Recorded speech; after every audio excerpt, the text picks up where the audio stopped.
ይሄኛው በሁለተኛው ኮሪደር ከጀመርናቸው አንዱ ነው። ልክ 8ቱን ስናገባድር 9ኛውን ጨምረን ሰርተናል። ከቦሌ ቪአይፒ ተርሚናል እስከ ኡራኤል ድረስ የሚደርሰውን ይሸፍናል። ወደ 5.5 ኪሎ ሜትርን የሚሸፍን መንገድ ነው። መንገዱ ከዚህ ቀደም እንደምናስታውሰው አይደለም፣ በጣም አምሯል። በከተማችን የመጀመሪያውን ደረጃ የሚይዝ መንገድ ሆኖ ወጥቷል ማለት ነው። በጣም አስቸጋሪ ነበረ በዚህ ማለፍ። ሚዲያኑ ሰፊ ነው፣ ዛፎቹ አያምሩም።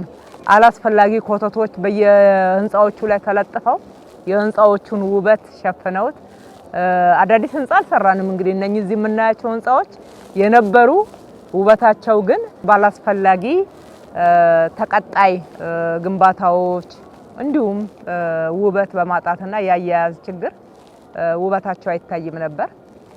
ያ ሁሉ ተለውጦ ዛሬ አምሮ ደምቆ ሰዎች በጣም የሚወዱት ወክ የሚያደርጉበት እንግዶቻችንን ከቦሌ ቪአይፒ ተቀብለን ስንሸኝ የኢትዮጵያን ክብር ከፍ ያደረገ ከአዲስ አበባ ያለፈ ትርጉም ለሀገር ያለው ትልልቅ የሀገር መሪዎችን ስንቀበል በራሳቸው ካሜራ ቀርጸውት ኢትዮጵያ እንዴት አምራለች ወይ ለካ ያስባለ አንዱ መስመር ይሄ መስመር ነው።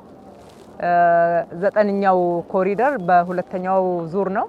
እንዳጠቃላይ ከጀመርናቸው አዲስ አበባ ላይ በእነኚህ 2 አመታት ከሰራናቸው ኮሪደሮች ደግሞ 11ኛው ነው የሚሆነው ማለት ነው። ተጠናቆ ለአገልግሎት ክፍት ሆኗል።